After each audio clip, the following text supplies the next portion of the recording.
Sungguh sangat miris jika ada seorang anak yang merupakan sebuah rezeki terbesar dan permata hati kedua orang tuanya harus diserahkan sebagai tumbal kepada iblis laknatullah hanya demi sebuah harta. Berbicara mengenai sebuah pesugihan, ingatan kita tak lepas dari masalah tumbal. Jika ingin kaya secara mendadak, kita harus menukar orang yang kita sayangi. Setan memberi kita harta dan kita pun harus memberikan sesuatu yang mereka inginkan. Inilah yang kemudian disebut sebagai pesugihan. Bahkan tak menutup kemungkinan nyawa si pelaku pesugihan dan semua keluarganya ikut jadi tumbalnya. Sungguh begitu mengerikan. Namun masih banyak orang yang nekat melakukan kesesatan sebagai pelaku pesugihan. Ada kisah nyata dan pengalaman yang luar biasa yang dialami oleh seorang lelaki dari daerah Purbalingga, Jawa Tengah yang kini telah berusia 45 tahun. Sebut saja namanya Ilham. Menurut pengakuan dari kisahnya, selama 16 tahun dia hidup menderita di alam siluman kera karena ia menjadi tumbal pesugihan oleh kedua orang tuanya demi meraih kekayaan. Setelah 16 tahun, berkat pertolongan yang maha kuasa, ia bisa pulang dan berkumpul lagi bersama keluarganya. Karena itulah aib kedua orang tuanya terbongkar. Tentu saja kepulangannya ke desa menjadi pembicaraan satu kecamatan. Bahkan hingga saat ini pun masih banyak orang yang takut bila harus berteman dengannya, dengan alasan dia pernah meninggal atau banyak yang mengatakan bahwa ia adalah mayat hidup. Bahkan ibunya sendiri pun masih ragu bahwa ia adalah anak kandungnya. Saat dia pulang, ayahnya telah meninggal dan ibu kandungnya sangat shock menerima akan kedatangan Ilham yang menurutnya telah meninggal dunia. Menurut penuturan Ilham, kisahnya yang sangat tragis dimulai ketika ia menginjak remaja dan berusia 16 tahun.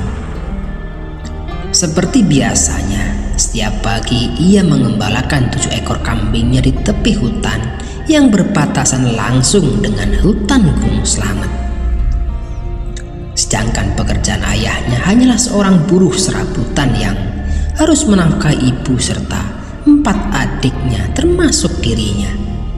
Hari itu, sekitar jam 3 sore, dengan semilir angin dan hawa dingin yang hampir saja memejamkan mata Ilham yang sedang duduk di bawah pohon yang cukup besar dan sambil mengawasi 7 kambingnya dari jauh, Ilham tiba-tiba merasakan kantuk yang sangat kuat dan luar biasa.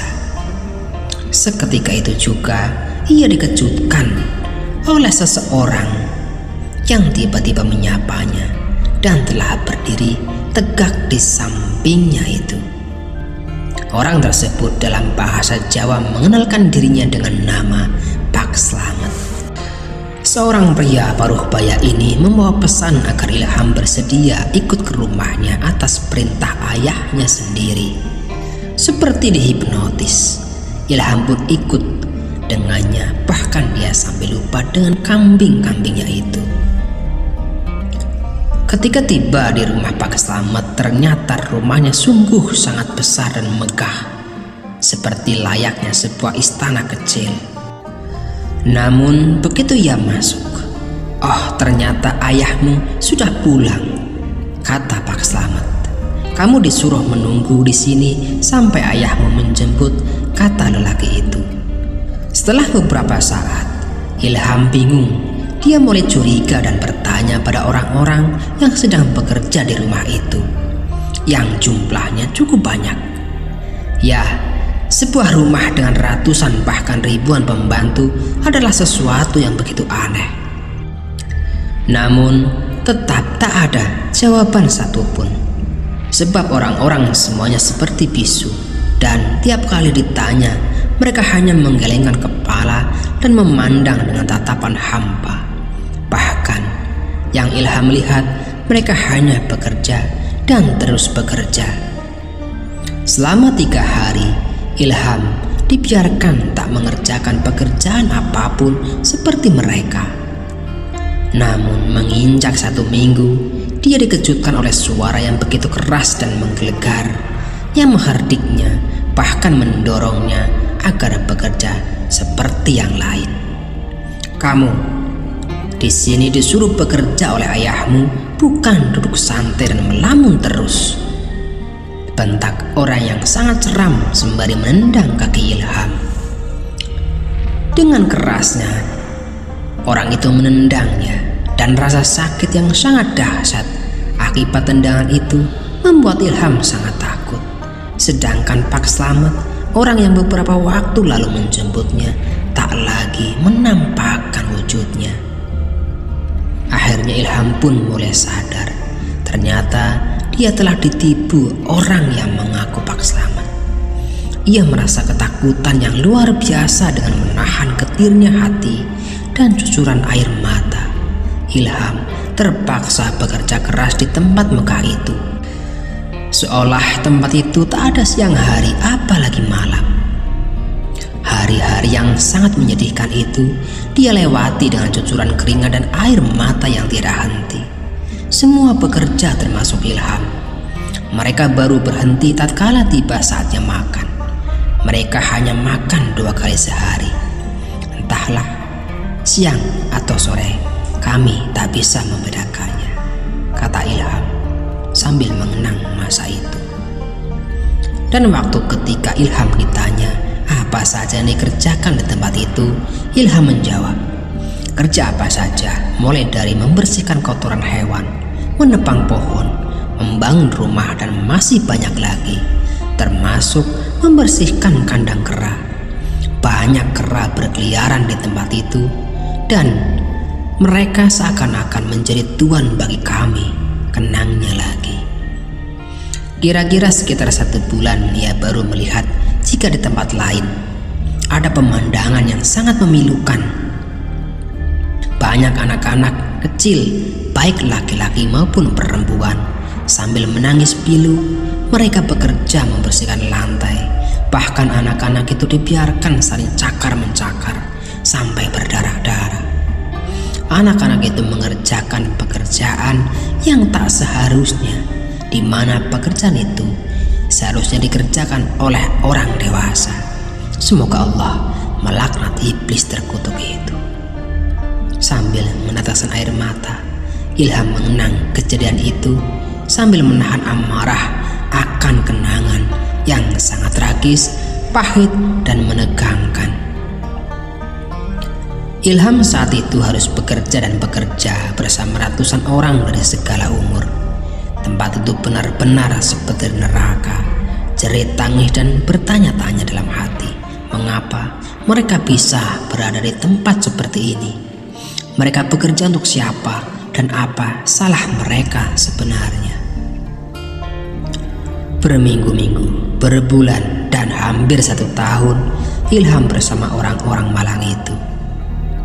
Nah saudaraku, kita kembali saat Ilham hilang ketika mengembala ke-7 kambingnya. Beberapa waktu sebelumnya, ketika ia di tepi hutan kala itu, berita tak pulangnya Ilham ke rumah dengan ke-7 ekor kambingnya membuat gempar seluruh warga desa, termasuk kedua orang tua Ilham.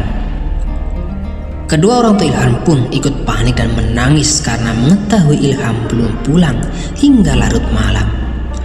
Setelah disepakati oleh warga desa, akhirnya mereka mencari di tempat biasa Ilham mengembala ke-7 ekor kambingnya itu. Setelah dijelajahi areal hutan tersebut, para penduduk tak menemukan jejak Ilham. Akhirnya mereka pulang dan hanya membawa 7 ekor kambing saja. Sesampainya di rumah, orang tua Ilham hanya bisa menangis dan tak bisa berbuat apa-apa. Namun belakangan diketahui bahwa Ilham sesungguhnya anak angkat kedua orang tua itu. Dulu mereka tak memiliki anak sehingga Ilham diangkat sebagai anaknya.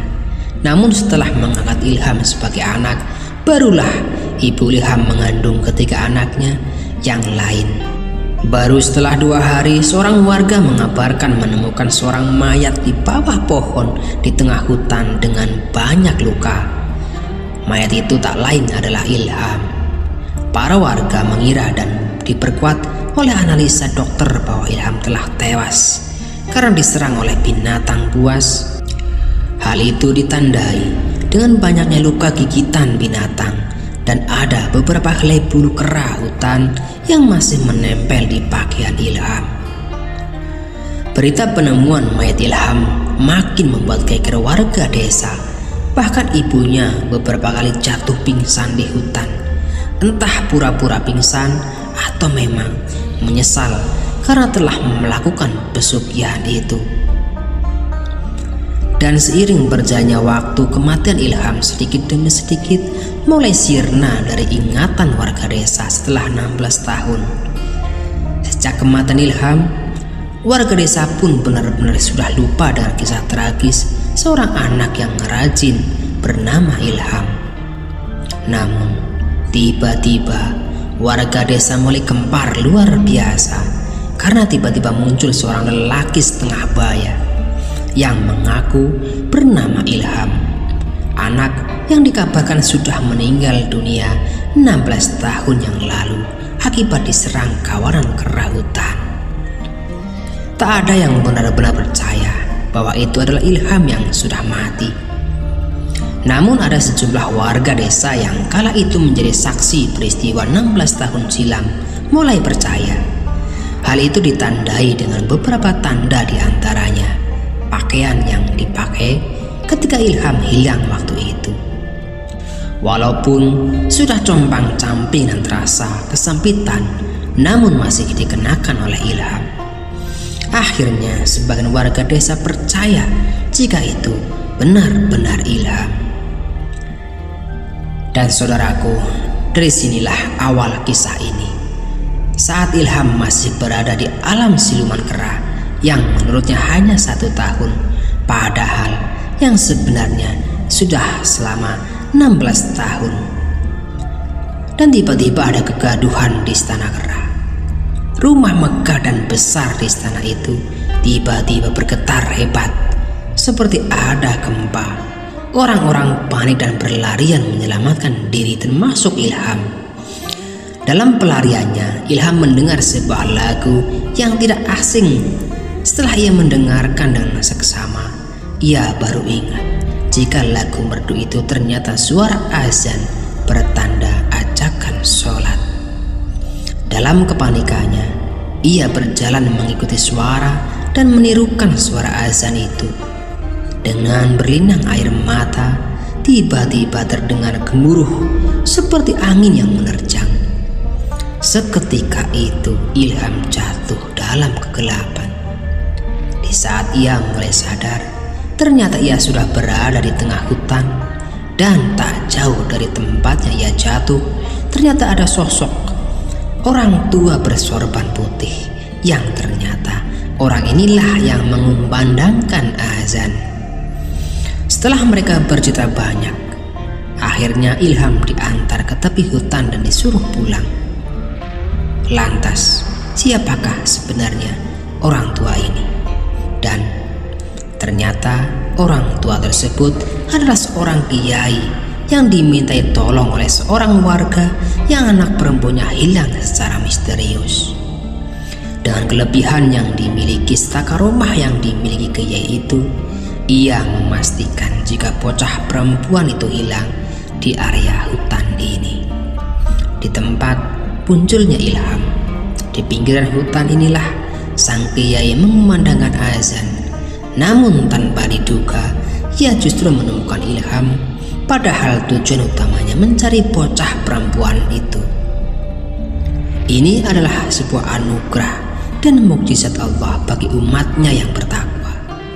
Dan kiai ini adalah salah satu hambanya. Dan selang beberapa waktu, kiai itu pun akhirnya menemukan bocah perempuan tersebut. Setelah mendengar kisah yang miris ini dan menyayat hati ini, kita bisa renungkan betapa berharganya sebuah nyawa dan betapa besarnya kuasa Allah Subhanahu wa Ta'ala. Ilham adalah bukti nyata bahwa sebesar apapun tipu daya manusia dan iblis, keadilan ilahilah yang akan menang. Semoga kisah ini menjadi pelajaran untuk kita semua untuk selalu menjaga iman dan menjauhi segala bentuk kesyirikan. Terima kasih telah menyaksikan, dan jangan pernah tukar iman kita dengan harta dunia. Semoga bermanfaat.